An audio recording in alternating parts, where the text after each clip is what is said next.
내가 만난 정가원 목사님을 소개할까 합니다. 저는 처음에는 정가원 목사님을 많이 싫어했습니다. 목사가 정치하는 것이 성경과 전혀 맞지 않는다고 생각했습니다. 어려서부터 목사는 목회만 해야 한다는 것을 배웠기 때문입니다. 사랑하는 아내가 정가원 목사님의 설교를 들어보라고 권유해서 듣게 되었습니다. 말씀을 들어보니 너무너무 은혜가 되었고 진리를 깨닫게 되었습니다. 그는 정말 이 시대의 선지자라고 확실히 믿게 되었습니다. 그러나 나에게 큰 환란이 왔습니다. 윤석열 씨가 대통령이 된다는 것이었습니다. 박근혜 대통령을 감옥에 보내고 이명박 대통령과 우파의 요직 인사들을 감옥에 보낸 검찰 수장이 윤석열을 지지하는 모습이 나의 생각은 도무지 이해가 되지 않았습니다. 윤석열 대통령이 국민의힘 대통령 대선 후보가 되었으니 이재명은 찍을 수가 없고 선거를 안 할 수도 없고,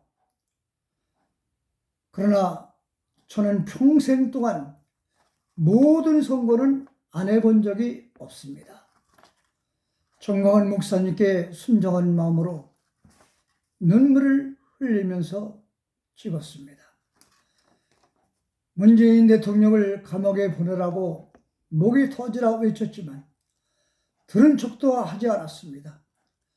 다른 기독교 단체는 찾아가서 축하도 많이 했지만 광화문은 한 번도 찾아온 적이 없습니다.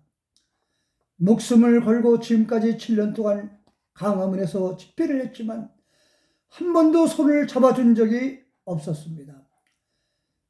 대통령과 힘을 아파야 나라를 지켜야 할 국민의힘 국회의원이 야당과 힘을 아파야 대통령을 탄핵하였습니다. 대통령이 임명한 사법부, 행정부, 입법부, 군인, 공수처까지 모두 대통령을 배신하였습니다.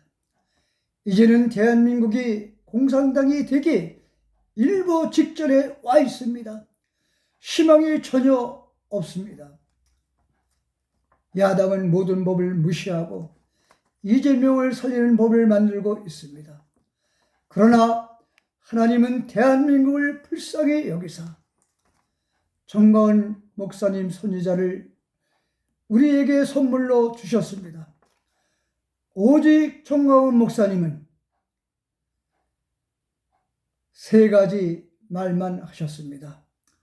주사파 척결, 예수한국 복음통일, 지투국가를 목숨을 걸고 부르주셨습니다. 지금까지 자유를 지키기 위해 얼마나 많은 사람이 피를 흘렸습니까?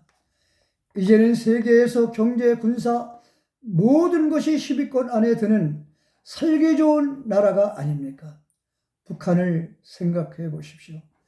얼마나 비참한 나라입니까? 정가원 목사님은 3월 1일 광화문에 1000만이 모이면 모든 것이 해결된다고 합니다. 그가 지금까지 예언한 것이 하나도 이루어지지 않은 것이 없습니다. 설사 이루어지지 않는다 할지라도 다른 방법이 없으니 속는심 치고 3월 1일은 1000만 명이 모여서 국민의 저항가루로 나라를 지켜야 합니다.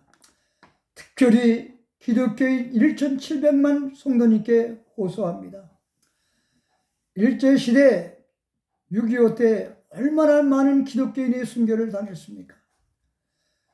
우리 후손에게 자유민주를 물려주고 싶거든 3월 1일 광화문으로 오셔야 합니다. 내 말이 거짓말이라면 전능하신 하나님께 기도해 보십시오. 제가 예언합니다. 절대로 기독교와 공산당은 함께 갈 수가 없는 것입니다. 마지막으로 대통령께 눈물로 호소합니다. 정광훈 목사님과 함께 하시면 분명히 자유통일은 꼭 이루어낼 것입니다.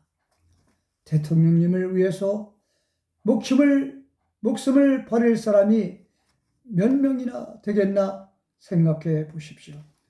그러나 정광훈 목사님과 함께 생명을 걸고 싸울 사람은 광화문 세력 50%는 넉넉히 될 것입니다. 대통령님, 정광훈 목사님을 한 번만 믿어주세요. 통일 대통령이 되어서 2,500만 백성을 구원해 주십시오. 국민은 이승만 다음에 윤석열 대통령님을 대한민국의 영웅이라고 할 것입니다. 영웅은 내가 말하는 것이 아니라 역사가 말해주는 것입니다. 노벨상 후보는 정광훈 목사님이 아니라 윤석열 대통령님이 분명히 될 것입니다. 정광훈 목사님께서는 오직 선지자로 만족하고 모든 영광은 대통령께 돌릴 것입니다. 고맙습니다. 사랑합니다. 존경합니다. 용인갑 처인구 이동욱 자유마을 대표 권희용 장로입니다.